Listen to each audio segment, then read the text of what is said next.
A maioria dos cristãos acha que quando Deus te escolhe para algo grande, a vida fica mais leve, as portas se abrem, os problemas diminuem, as pessoas te aplaudem, tudo flui. Mas ninguém te prepara para o que realmente acontece quando o céu coloca a mão sobre você. Porque no instante em que Deus te marca, algo muda no mundo invisível. E essa mudança não traz conforto, traz guerra, não traz aplausos, traz solidão, não traz facilidade, traz uma resistência que você nunca sentiu antes na vida. E se você está vivendo exatamente isso agora, se parece que tudo ficou mais difícil, justo depois que você decidiu obedecer, justo depois que você se rendeu de verdade, justo depois que você disse sim para o chamado, então o que eu vou te revelar aqui pode ser a resposta que você está buscando há meses. Porque o que está acontecendo com você tem nome, tem explicação bíblica, tem precedente na vida de quase todo homem e mulher que Deus usou poderosamente. E quando você entender isso, a confusão vai dar lugar à clareza, o medo vai dar lugar à firmeza, e o que parecia destruição vai se revelar como preparação. Vamos voltar ao começo. Primeiro livro de Samuel, capítulo 16. Samuel chega à casa de Jessé em Belém com um chifre de azeite escondido. Deus mandou ungir o próximo rei de Israel. Jessé apresenta seus filhos, altos, fortes e impressionantes, e Deus rejeita todos eles. Versículo 7. Não olhe para a sua aparência nem para a sua estatura, pois eu o rejeitei. O Senhor não vê como o homem vê. O homem olha para a aparência exterior, mas o Senhor olha para o coração. E então chamam o caçula, o esquecido, o que estava no campo cuidando de ovelhas enquanto todo mundo estava no banquete. Davi. E Samuel derrama o azeite sobre a cabeça dele. Versículo 13. E desde aquele dia o Espírito do Senhor se apoderou de Davi. Ungido. Escolhido. Marcado pelo céu. Mas olha o que aconteceu imediatamente depois. A vida de Davi não melhorou, piorou, drasticamente. Saul começou a persegui-lo com lança na mão. Literalmente tentou pregá-lo na parede. Davi fugiu para o deserto. Viveu em cavernas. Comeu pão dos sacerdotes porque não tinha comida. Fingiu loucura diante de um rei filisteu para escapar com vida. Foi traído por pessoas da própria cidade. Passou anos fugindo como criminoso sendo inocente. E durante todo esse tempo, ele já era o ungido de Deus. A promessa já tinha sido feita. O azeite já tinha escorrido pela sua cabeça. Mas entre a unção e o trono, existia um vale que quase ninguém menciona. Isso não foi acidente. Foi o padrão de Deus. José recebeu sonhos proféticos de grandeza e foi jogado num poço pelos próprios irmãos. Vendido como escravo. Falsamente acusado. Esquecido numa prisão egípcia por anos. Entre o sonho e o palácio, existiu um pesadelo que parecia contradizer tudo que Deus tinha prometido. Moisés foi chamado para libertar um povo inteiro e passou 40 anos no deserto cuidando de ovelhas que não eram dele. 40 anos de silêncio divino, de espera, de aparente esquecimento. Entre a sarça ardente e o mar vermelho, existiu uma temporada brutal de preparação invisível. Jesus, o próprio Filho de Deus, foi batizado por João. O Espírito desceu como pomba. O Pai declarou do céu: "Este é o meu Filho amado, em quem me comprazo." Mateus capítulo 3, versículo 17. E o que aconteceu imediatamente depois? Mateus capítulo 4, versículo 1.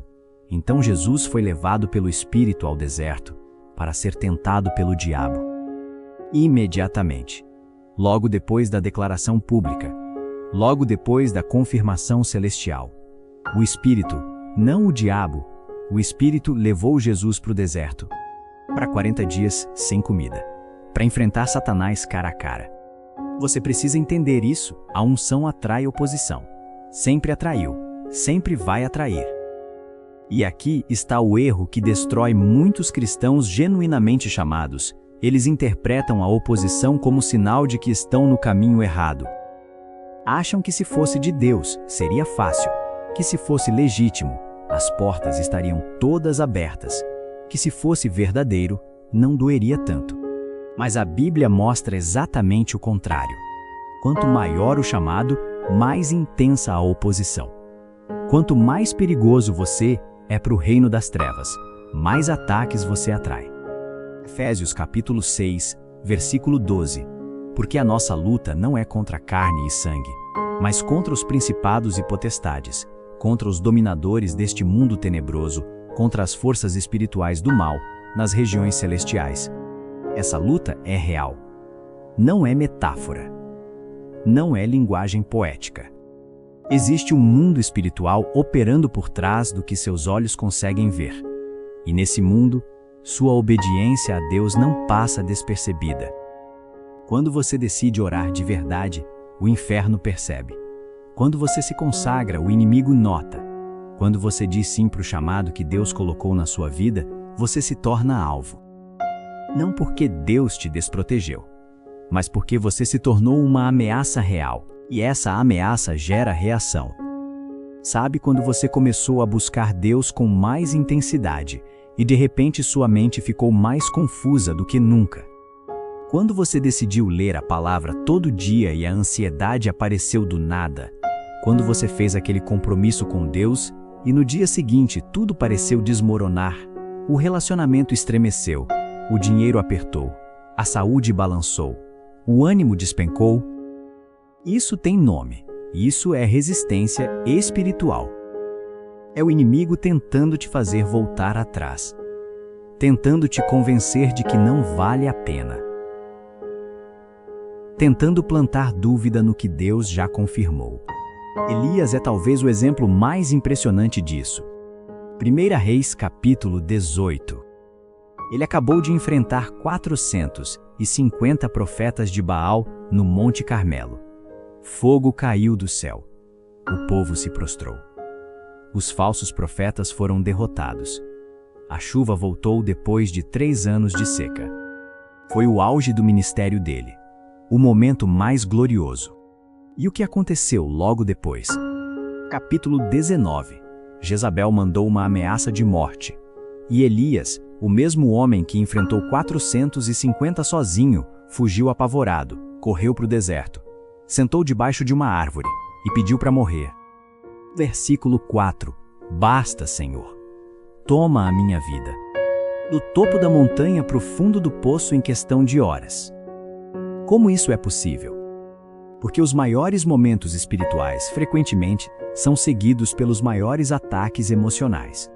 O inimigo sabe que depois de um pico de fé, vem um vale de exaustão. E é ali que ele ataca. Na mente, nas emoções, na identidade, na vontade de continuar. Se você viveu isso, se depois de um momento lindo com Deus veio uma onda de tristeza, de vazio, de dúvida, saiba que isso não invalida o que Deus fez. É confirmação de que o que aconteceu foi real o suficiente para incomodar o inferno. E como Deus respondeu a Elias? Não com repreensão, não com bronca. Mandou um anjo com pão e água, deixou ele dormir, alimentou ele de novo, e só depois falou com ele, numa voz mansa e suave. Deus cuida de quem está no vale depois da montanha. Ele não te abandona na exaustão pós-obediência. Ele te alimenta, te sustenta, te restaura, e depois te dá a próxima instrução. Mas existe outro aspecto da unção que poucos mencionam, e que dói profundamente: o isolamento. Quando Deus te separa para algo, Ele literalmente te separa. De pessoas, de ambientes, de relacionamentos que antes pareciam sólidos. E essa separação raramente faz sentido no momento. Amigos que estavam sempre presentes somem sem explicação. Pessoas que você considerava da sua caminhada se afastam. Você começa a se sentir incompreendido dentro da própria igreja, dentro da própria família, dentro do próprio casamento às vezes. E a dor disso é real, profunda, solitária.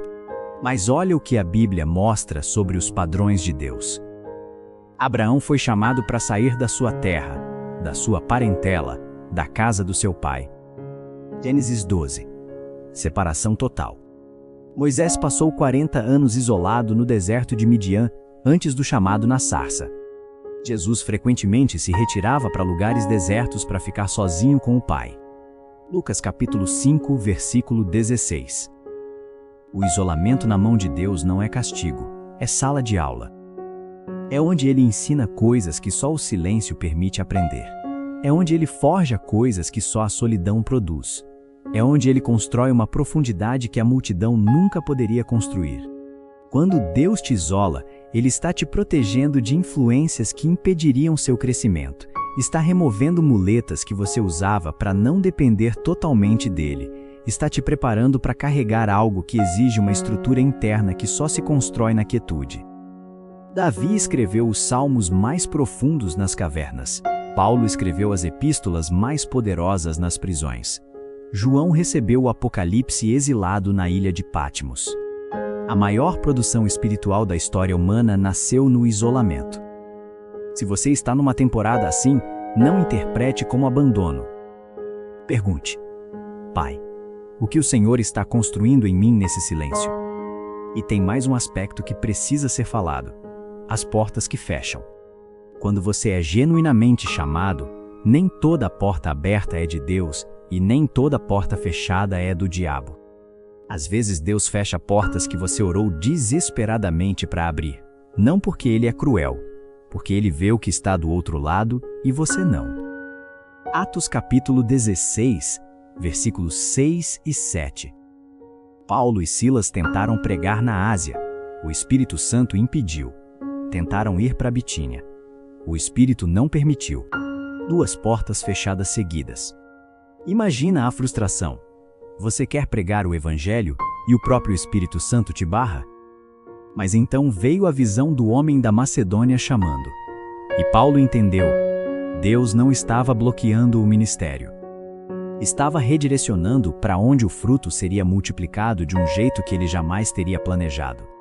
A porta fechada era proteção e direcionamento ao mesmo tempo. Quando oportunidades que pareciam perfeitas desmoronam na sua frente, quando projetos que faziam total sentido não saem do papel, quando relacionamentos que pareciam ser de Deus terminam inesperadamente, respire fundo. E lembre que o Deus que fechou sabe por quê, e o que Ele está preparando é maior do que o que Ele impediu. Provérbios capítulo 19, versículo 21. Muitos são os planos no coração do homem, mas o que prevalece é o propósito do Senhor. Seus planos são bons, mas os propósitos de Deus são perfeitos. Agora, em meio a tudo isso, a guerra espiritual, o isolamento, as portas fechadas, os ataques emocionais, existe algo que identifica quem é realmente ungido de quem apenas está passando por dificuldade comum. E esse algo é uma coisa que não se fabrica, não se imita, não se programa. É a incapacidade de desistir. Você chora, duvida, se sente indigno, se pergunta se ouviu Deus direito, quer parar, pensa em voltar para a vida de antes. Mas alguma coisa dentro de você simplesmente não deixa. Algo mais forte que a dor, mais forte que a dúvida, mais forte que o cansaço. Algo que não vem de você porque se dependesse de você, você já teria parado há muito tempo. Esse algo é o Espírito Santo sustentando o chamado que Deus colocou em você. É a unção operando por debaixo da superfície, mesmo quando tudo por cima parece caos. Jeremias capítulo 20, versículo 9. Jeremias estava exausto, cansado de pregar e ninguém ouvir, cansado de ser rejeitado e ridicularizado. E ele disse: Não mencionarei mais o nome do Senhor, nem falarei mais em seu nome. Ele quis desistir. Tentou calar a boca. Tentou parar. Mas olha o que ele diz em seguida. Mas a tua palavra era em meu coração como fogo ardente, encerrado nos meus ossos. Eu me cansei de contê-la e não consigo mais. Fogo nos ossos. Uma queimação que não apaga. Uma compulsão santa que sobrevive ao desânimo, à rejeição, ao fracasso aparente. Isso é unção operando. Isso é chamado que não depende das suas forças. Isso é Deus sustentando o que Ele mesmo iniciou. Se você tem esse fogo, se mesmo no fundo do poço algo dentro de você se recusa a desistir, isso é a marca do céu sobre sua vida. 2 Coríntios capítulo 4, versículos 8 e 9. Paulo descreve perfeitamente: somos pressionados de todos os lados, mas não desanimados, perplexos, mas não desesperados, perseguidos, mas não abandonados, abatidos, mas não destruídos, pressionados, mas não esmagados. Esse é o paradoxo da unção verdadeira. Você sente a pressão, sente a dor, sente o peso, mas não quebra. Porque aquele que está em você é maior do que o que está no mundo. 1 João capítulo 4, versículo 4. E sabe qual é a ironia mais linda de tudo isso? O mesmo fogo que o inimigo tenta usar para te destruir é o fogo que Deus está usando para te refinar. Zacarias capítulo 13, versículo 9. Farei passar este terço pelo fogo e o refinarei como se refina a prata. Prová-lo-ei como se prova o ouro. Ele invocará o meu nome, e eu o ouvirei. Direi: este é o meu povo, e ele dirá: o Senhor é o meu Deus. O fogo não é para destruir, é para purificar. Cada batalha está tirando impureza de você. Cada noite escura está produzindo profundidade.